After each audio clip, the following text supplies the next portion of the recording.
Hi friends, welcome back to Sohana channel. ಇವತ್ತು ನಾನು ಸಿಂಪಲಾಗಿ ಮುದ್ದೆ ಮತ್ತು ಒಂದು ಚಿಕನ್ ರೆಸಿಪಿನ ನಿಮ್ಮ ಹತ್ರ ಶೇರ್ ಮಾಡ್ತಾಯಿದ್ದೀನಿ. ಬನ್ನಿ ರೆಸಿಪಿ ನೋಡೋಣ. ಮೊದಲಿಗೆ ನಾನಿಲ್ಲಿ 3/4 kg ಚಿಕನನ್ನು ತೊಳೆದು ನೀಟಾಗಿ ಇಟ್ಟಿದ್ದೀನಿ. ಚಿಕನ್ ಯಾವಾಗಲೂ ಸ್ವಲ್ಪ ಬರ್ನ್ ಮಾಡಿರಬೇಕು, ಆವಾಗ ತುಂಬ ಟೇಸ್ಟಿಯಾಗಿರುತ್ತೆ. ಸ್ಕಿನ್ಲೆಸ್ಗಿಂತ ಈ ಬರ್ನಿಂಗ್ ಚಿಕನ್ ಇರುತ್ತಲ್ಲ, ವಿತ್ ಸ್ಕಿನ್ ಇರುತ್ತಲ್ಲ, ಆ ಚಿಕನ್ ತುಂಬ ಟೇಸ್ಟಿಯಾಗಿರುತ್ತೆ. ಇದಕ್ಕೆ ಮಸಾಲೆ ಏನು ಬೇಕು ಅಂದರೆ ಶುಂಠಿ, ಬೆಳ್ಳುಳ್ಳಿ, ಚಕ್ಕೆ, ಲವಂಗ, ಕಾಳು ಮೆಣಸು, ಒಣಗಿರೋ ಅಂಥ ಮೆಣಸಿನ್ಕಾಯಿನ ತೊಗೊಂಡಿದ್ದೀನಿ ನಾನಿಲ್ಲಿ. ಯಾಕಂದರೆ ಟೇಸ್ಟ್ ತುಂಬ ಚೆನ್ನಾಗಿರುತ್ತೆ, ಅದಕ್ಕೋಸ್ಕರ ಒಣಗಿರೋ ಮೆಣಸಿನ್ಕಾಯಿ ತಗೊಂಡಿದ್ದೀನಿ. ಮತ್ತು ಇನ್ನೊಂದು ಕಡೆ ಈರುಳ್ಳಿ, ಟೊಮೊಟೊ, ಕೊತ್ತಂಬರಿ ಸೊಪ್ಪು, ಪುದೀನ ಇಷ್ಟನ್ನು ರುಬ್ಬೋದಕ್ಕೆ. ಮತ್ತು ಇನ್ನೊಂದು ಸೈಡಲ್ಲಿ ನೋಡಿ, ಇಲ್ಲಿ ಟೊಮೊಟೊ ಮತ್ತು ಈರುಳ್ಳಿನ ನಾನು ಕಟ್ ಮಾಡಿಟ್ಟಿದ್ದೀನಿ. ಸ್ವಲ್ಪ ದಪ್ಪ ದಪ್ಪನೇ ಕಟ್ ಮಾಡಿದ್ದೀನಿ. ಇವಾಗ ಒಂದು ತವಾ ತಂಡು ಇದರಲ್ಲಿ ಮೆಣಸಿನ್ಕಾಯಿನ ನಾನು ಹುರಿತಾ ಇದ್ದೀನಿ. ಹಳೆ ಕಾಲದಲ್ಲೆಲ್ಲ ನಾವು ಚಿಕ್ಕವರಿದ್ದಾಗ ನಮ್ಮಮ್ಮ ಎಲ್ಲ ಈ ಥರ ಕಲ್ಲಲ್ಲಿ ಮತ್ತು ಒಳ್ಕಲ್ಲಲ್ಲಿ ಈ ಥರ ಮೆಣಸಿನ್ಕಾಯಿ ರುಬ್ಬೋದನ್ನು ನೋಡಿದ್ದೀವಿ. ಆದರೆ ಈಗಿನ ಕಾಲದಲ್ಲಿ ಯಾರೂ ಈ ಥರ ಮೆಣಸಿನ್ಕಾಯಿ ರುಬ್ಬಿ ಸಾಂಬಾರು ಮಾಡೋದಿಲ್ಲ, ನಿಜ ಹೇಳಬೇಕಾದ್ರೆ. ಯಾಕಂದರೆ ಅವಾಗೆಲ್ಲ ತುಂಬ ಟೇಸ್ಟಿಯಾಗಿರ್ತಿದ್ದು ಏನೇ ಮಾಡಿದ್ರು. ಇವಾಗ ಏನು ಮಾಡಿದ್ರು ಅಷ್ಟು ಟೇಸ್ಟ್ ಇರೋಲ್ಲ. ಆದರೂ ಮೆಣಸಿನ್ಕಾಯಿ ರುಬ್ಬಿ ಮಾಡ್ತೀವಲ್ಲ ಸಾಂಬಾರು, ತುಂಬ ಚೆನ್ನಾಗಿರುತ್ತೆ. ಬನ್ನಿ, ಮೆಣಸಿನ್ಕಾಯಿ ಎಲ್ಲ ಹುರಿದಾದ ನಂತರ ಜಾರಿಗೆ ನಾನು ಇವಾಗ ಮೆಣಸಿನ್ಕಾಯಿ ಹಾಕ್ತಾಯಿದ್ದೀನಿ. ಮೆಣಸಿನ್ಕಾಯಿ ಮತ್ತು ಇದಕ್ಕೆ ಸ್ವಲ್ಪ ಚಕ್ಕೆ, ಲವಂಗ, ಏನು ಈ ಚಕ್ಕೆ, ಲವಂಗ, ಶುಂಠಿ, ಬೆಳ್ಳುಳ್ಳಿ, ಕೊತ್ತಂಬರಿ ಸೊಪ್ಪು, ಈರುಳ್ಳಿ ಇಷ್ಟನ್ನು ಸಹ ನಾನು ಇದಕ್ಕೆ ಹಾಕ್ತಾಯಿದ್ದೀನಿ. ಇಷ್ಟನ್ನು ಒಂದೇ ಸರಿ ರುಬ್ಕೋತೀನಿ, ಯಾಕಂದರೆ ಅದು ಸಪ್ರೇಟ್ ಎಲ್ಲ ರುಬ್ಬೋದಿಲ್ಲ. ಅದಕ್ಕೋಸ್ಕರ ಎಲ್ಲ ಒಂದೇ ಜಾರಿಗೆ ಹಾಕಿ ರುಬ್ಕೋತೀನಿ. ಲಾಸ್ಟಲ್ಲಿ ಇನ್ನೊಂದು ಸರಿ ನಾನು ಟೊಮೊಟೊನ ರುಬ್ಕೋತೀನಿ, ಯಾಕಂದರೆ ಕಾಯಿ ಹಾಕೋದಿಲ್ವಲ್ಲ ಇದಕ್ಕೆ, ಅದಕ್ಕೋಸ್ಕರ ಟೊಮೊಟೊನ ಲಾಸ್ಟಲ್ಲಿ ರುಬ್ಕೋತೀನಿ. ಮತ್ತು ನೋಡಿ, ಇವಾಗ ಎಲ್ಲ ಹಾಕಿ ರೆಡಿ ಮಾಡಿದ್ದೀನಿ. ಇವಾಗ ಖಾರ ಕೂಡಿ ರುಬ್ಬಿ ರೆಡಿ ಮಾಡಿಟ್ಟಿದ್ದೀನಿ. ನೋಡ್ತಾ ಇರ್ಬೋದು ಇಲ್ಲಿ ಎಷ್ಟು ಕಲರ್ಫುಲ್ಲಾಗಿದೆ ಅಂತ ಹೇಳ್ಬಿಟ್ಟು. ಈ ಥರ ಚಟ್ನಿ ಥರ ರುಬ್ಕೋಬೇಕು ಅದನ್ನು. ಮತ್ತು ಟೊಮೊಟೊ ಕೂಡ ರುಬ್ಬಿ ರೆಡಿಯಾಗಿದೆ. ಬನ್ನಿ, ಇವಾಗ ಒಂದು ಪಾತ್ರೆ ಇಡೋಣ. ಪಾತ್ರೆ ಸ್ವಲ್ಪ ಬಿಸಿಯಾದ ನಂತರ ಇದಕ್ಕೆ ಎಣ್ಣೆ ಹಾಕಿ, ಎಣ್ಣೆ ಬಿಸಿಯಾದ ನಂತರ ಇದಕ್ಕೆ ಸ್ವಲ್ಪ ಈರುಳ್ಳಿನ, ಏನು ನಾನು ಕಟ್ ಮಾಡಿಟ್ಟಿದ್ನಲ್ಲ ಈರುಳ್ಳಿನ ಹಾಕ್ಕೋತಾ ಇದ್ದೀನಿ. ಈರುಳ್ಳಿ ಹಾಕಿದ ನಂತರ ಸ್ವಲ್ಪ ಚೆನ್ನಾಗಿ ಎಣ್ಣೆಯಲ್ಲಿ ಫ್ರೈ ಆಗಬೇಕು. ಅಲ್ಲಿವರೆಗೂ ಇದನ್ನು ನೀಟಾಗಿ ಎಣ್ಣೆಯಲ್ಲಿ ಫ್ರೈ ಮಾಡಬೇಕಾಗುತ್ತೆ. ಮೊದಲು ಇಲ್ಲ ಅಂದರೆ ಶುಂಠಿ ಬೆಳ್ಳುಳ್ಳಿ ಪೇಸ್ಟ್ ಹಾಕ್ಕೋಬೋದು. ಶುಂಠಿ ಬೆಳ್ಳುಳ್ಳಿ ಪೇಸ್ಟ್ ಎಲ್ಲ ನಾನು ಒಟ್ಟಿಗೆ ರುಬ್ಬಿದ್ದೀನಲ್ಲ, ಅದಕ್ಕೋಸ್ಕರ ಈ ಈರುಳ್ಳಿನ ಫುಲ್ಲು ಕೆಂಪುಗೆ, ಅಂದರೆ ಒಂದು ಮೀಡಿಯಮ್ ಸ್ವಲ್ಪ ಫ್ರೈ ಆಗಬೇಕು ಎಣ್ಣೆಯಲ್ಲಿ, ಅಲ್ಲಿವರೆಗೂ ಇದು ಆಗಲಿ. ನೋಡಿ, ಹಿಂದೆನೇ ಚಿಕನ್ನು ಸಹ ಹಾಕ್ತಾಯಿದ್ದೀನಿ ನಾನು. ನೀಟಾಗಿ ಚಿಕನ್ ತೊಳೆದಿಟ್ಟಿದ್ದೆ, ಚಿಕನನ್ನು ಸಹ ಹಾಕ್ತಾಯಿದ್ದೀನಿ. ಚಿಕನ್ ಹಾಕ್ಬಿಟ್ಟು ನೀಟಾಗಿ ಇದನ್ನು ಮಿಕ್ಸ್ ಮಾಡ್ಕೋಬೇಕು. ನೀಟಾಗಿ ಮಿಕ್ಸ್ ಮಾಡಿದ ನಂತರ ಇದಕ್ಕೆ ಉಪ್ಪನ್ನು ಹಾಕಬೇಕು.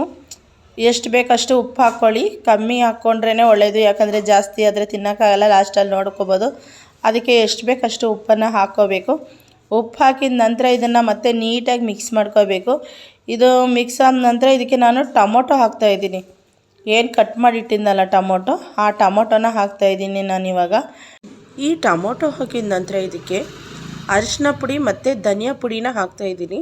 ಯಾಕಂದರೆ ಈ ಚಿಲ್ಲಿ ಪೌಡ್ರ್ ಆಗಲೇ ನಾವು ಚಿಲ್ಲಿನ ರುಬ್ಕೊಂಡಿದ್ದೀವಲ್ಲ, ಅದಕ್ಕೋಸ್ಕರ ಈ 2 ಪೌಡರನ್ನು ಹಾಕ್ತಾಯಿದ್ದೀನಿ. ಈ 2 ಪೌಡರನ್ನು ಹಾಕ್ಬಿಟ್ಟು ಇದನ್ನು ನೀಟಾಗಿ ಮಿಕ್ಸ್ ಮಾಡ್ಕೋಬೇಕು. ಆದರೆ ಫುಲ್ಲು ಮಸಾಲೆ ಎಲ್ಲ ಹಿಡಿಬೇಕು. ಆ ಥರ ಇದನ್ನು ನೀಟಾಗಿ ಮಿಕ್ಸ್ ಮಾಡಿಕೊಂಡು ಸ್ವಲ್ಪ ಟೈಮ್ ಇದಕ್ಕೆ ಪ್ಲೇಟನ್ನು ಮುಚ್ಚಿ ಬಿಡ್ತಾಯಿದ್ದೀನಿ.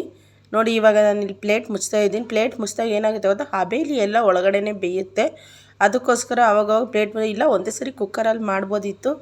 ಕುಕ್ಕರಲ್ಲಿ ನಾನು ಮಾಡಿಲ್ಲ, ಪಾತ್ರೆಯಲ್ಲೇ ಮಾಡ್ತಾಯಿದ್ದೀನಿ. ನೋಡಿ, ಇವಾಗ ಇದು ಚೆನ್ನಾಗಿ ಕುದೀತಾ ಇದೆ. ನೋಡ್ತಾ ಇರ್ಬೋದು ನೀವು ಎಷ್ಟು ನೀಟಾಗಿ ಕುದೀತಾ ಇದೆ ಅಂತ ಹೇಳ್ಬಿಟ್ಟು. ಇವಾಗ ಕುದಿಬೇಕಾದ್ರೆ ಮತ್ತೆ ಇದನ್ನು ನೀಟಾಗಿ ಇನ್ನೊಂದು ಸರಿ ಮಿಕ್ಸ್ ಮಾಡ್ಕೋಬೇಕು. ಇವಾಗ ನೋಡಿ, ನಾನು ಅಲ್ಲಿ ಟೊಮೊಟೊ ನೋಡ್ತಾ ಇದ್ದೀನಿ. ಟೊಮೊಟೊ ನೋಡಿ ನೀಟಾಗಿ ಬೆಂದಿದೆ, ಆ ಥರ ಸಿಪ್ಪೆಗಳು ಬಿಟ್ಕೋತಾ ಇದೆ. ಅಲ್ಲೇ ಟೊಮೊಟೊ ಬೆಂದು ಆ ಥರ ಬೇಯಬೇಕು. ಮತ್ತು ನಾನು ಏನು ರುಬ್ಬಿಟ್ಟಿದ್ನಲ್ಲ ಮಸಾಲೆ, ಆ ಮಸಾಲೆನೂ ಕೂಡ ಈಗಲೇ ಹಾಕ್ತಾಯಿದ್ದೀನಿ. ಅದೇ ಮೆಣಸು, ಬೆಳ್ಳುಳ್ಳಿ ಅವೆಲ್ಲ ರುಬ್ಬಿಟ್ಟಿದ್ನಲ್ಲ, ಆ ಮಸಾಲೆ ಕೂಡ ಇವಾಗಲೇ ಹಾಕಿಬಿಟ್ಟು ನೀಟಾಗಿ ಇದನ್ನು ಮಿಕ್ಸ್ ಮಾಡ್ತಾಯಿದ್ದೀನಿ. ಯಾಕಂದರೆ ಈ ಖಾರದ ಪುಡಿ, ಖಾರ ಇರುತ್ತಲ್ಲ, ಮೆಣಸಿನ್ಕಾಯಿ ತುಂಬ ನೋಡ್ಕೊಂಡು ಹಾಕ್ಕೋಬೇಕು. ತುಂಬ ಹೆವಿ ಖಾರ ಇತ್ತು ನಾನು ಮಾಡಿದ್ದು.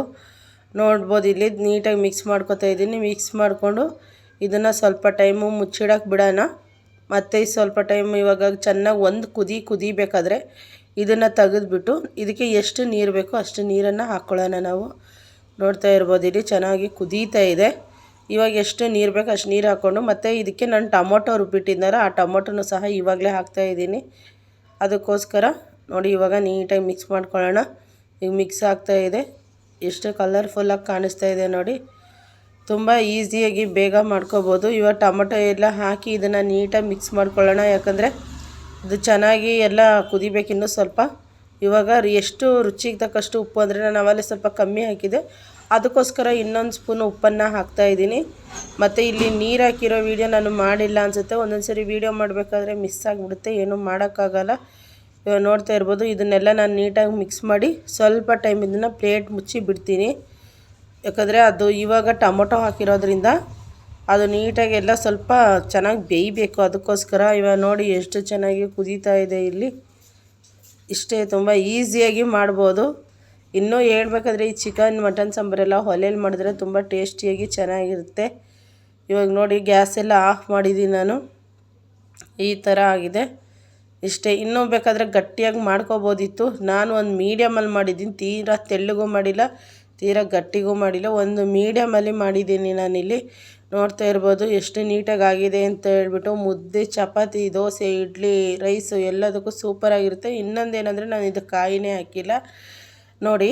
ಇವಾಗ ನಾನು ಇದಕ್ಕೋಸ್ಕರ ಅಂತ ಹೇಳ್ಬಿಟ್ಟು ಮುದ್ದೆ ಮಾಡಿದ್ದೆ. ಈಗ ನೋಡಿ ಮುದ್ದೆ ಜೊತೆ ಇಲ್ಲಿ ಸಾಂಬಾರು ಹಾಕಿದ್ದೀನಿ, ಎಷ್ಟು ಕಲರ್ಫುಲ್ಲಾಗಿ ಚೆನ್ನಾಗಿ ಕಾಣಿಸ್ತಾ ಇದೆ ಅಂತ ಹೇಳ್ಬಿಟ್ಟು. ಪ್ಲೀಸ್ ಯಾರಾದರೂ ಫಸ್ಟ್ ಟೈಮ್ ನನ್ನ ವೀಡಿಯೋ ನೋಡ್ತಾ ಇದ್ದರೆ ಸಬ್ಸ್ಕ್ರೈಬ್ ಮಾಡ್ಕೊಂಡು ಸಪೋರ್ಟ್ ಮಾಡಿ ಫ್ರೆಂಡ್ಸ್. ನಿಮ್ಮ ಸಪೋರ್ಟ್ ನಮಗೆ ತುಂಬ ಮುಖ್ಯ. Thank you.